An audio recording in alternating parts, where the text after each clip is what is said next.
এখন আমি আপনাদের সাথে শেয়ার করছি চিতল মাছের দুর্দান্ত সুস্বাদু একটি রেসিপি। রেসিপিটি সম্পূর্ণভাবে দেখে নেওয়ার জন্য কোনো প্রকার স্ক্রিপ্ট না করে সম্পূর্ণ ভিডিওটি আমার সাথে থেকে দেখে নিন।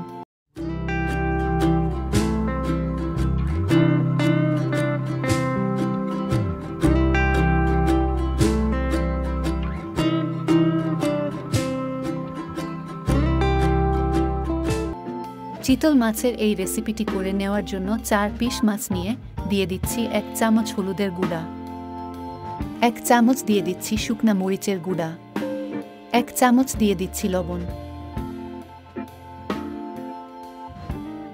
হাতের সাহায্যে খুব ভালো করে মিশিয়ে নেওয়ার পর রেস্টে রেখে দিচ্ছি 15 মিনিটের জন্য।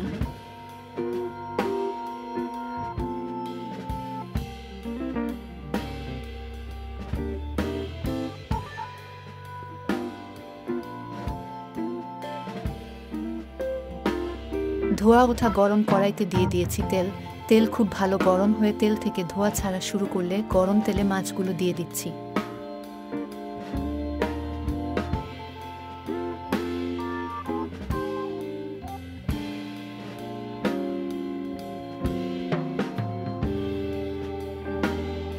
চুলার আঁচটা মিডিয়াম রেখে অনেকটা সময় নিয়ে খুব ভালো করে ভেজে নিচ্ছি।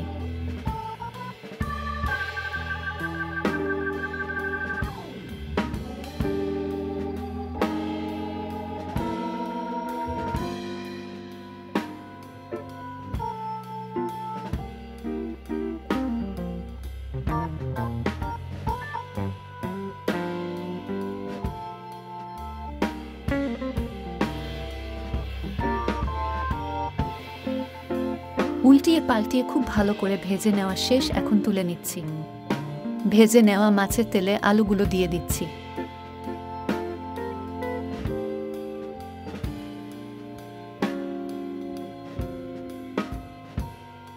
দিয়ে দিচ্ছি লবণ।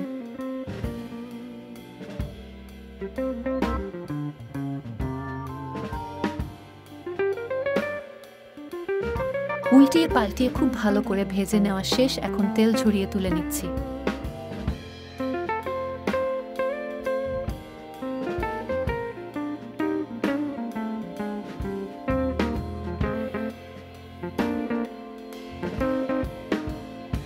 দিয়ে দিচ্ছি তেজপাতা, দিয়ে দিচ্ছি এলাচ, দারুচিনি। মিডিয়াম সাইজের 2টি পেঁয়াজ কুচি করে রেখেছিলাম দিয়ে দিচ্ছি।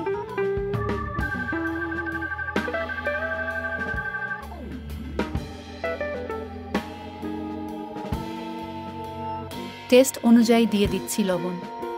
3টি পেঁয়াজ, 1.5 চামচ আদা, 1 চামচ রসুন একসাথে ব্লেন্ডার করে রেখেছিলাম দিয়ে দিচ্ছি। বাটিটা ধুয়ে অল্প পরিমাণে দিয়ে দিচ্ছি জল। বেশ কিছু সময় খুব ভালো করে ভেজে নিচ্ছি যাতে পেঁয়াজ রসুনের কাঁচা গন্ধটা না থাকে।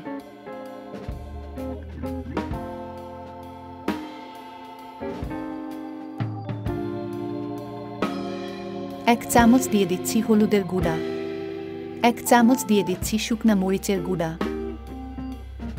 1 চামচ দিয়ে দিচ্ছি ধনিয়ার গুঁড়া।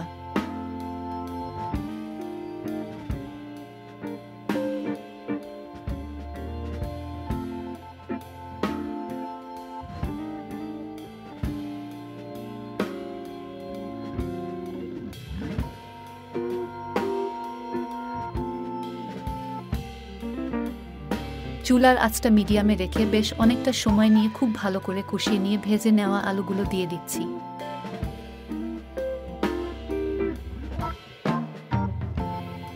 সাথে ভেজে নেওয়া মাছগুলো দিয়ে দিচ্ছি।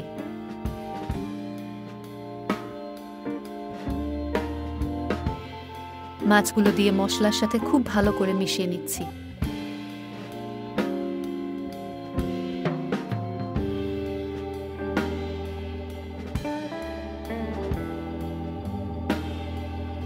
ভেজে নেওয়া আলু আর মাছগুলো দিয়ে মশলাটা যখন খুব ভালো করে কষিয়ে নেওয়া হয়ে গেছে তখন দিয়ে দিচ্ছি জল। খুব বেশি জল ব্যবহার করব না, এর জন্য আলু মাছগুলো কিন্তু আগে খুব ভালো করে ভেজে নিয়েছি। বেশ কয়েক মিনিট হাই হিটে রেখে খুব ভালো করে রান্না করে নিচ্ছি।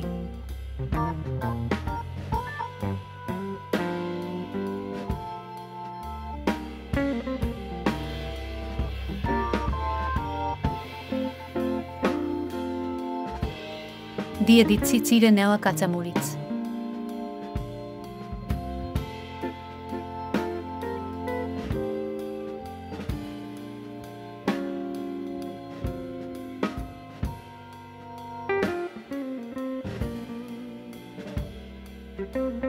দেড় থেকে 2 মিনিট মিডিয়াম লো আঁচে রেখে খুব ভালো করে তরকারিটা রান্না করে নিয়ে চুলাটা আমরা বন্ধ করে নিচ্ছি। তরকারিটা আমাদের করে নেওয়া শেষ। তরকারিটা এখন আমরা পরিবেশনের জন্য নামিয়ে নিচ্ছি।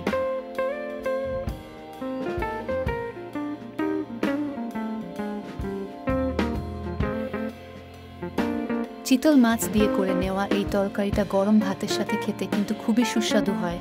আর এই রেসিপিটি দেখে আপনাদের কেমন লেগেছে অবশ্যই কমেন্টস করে জানিয়ে দিবেন।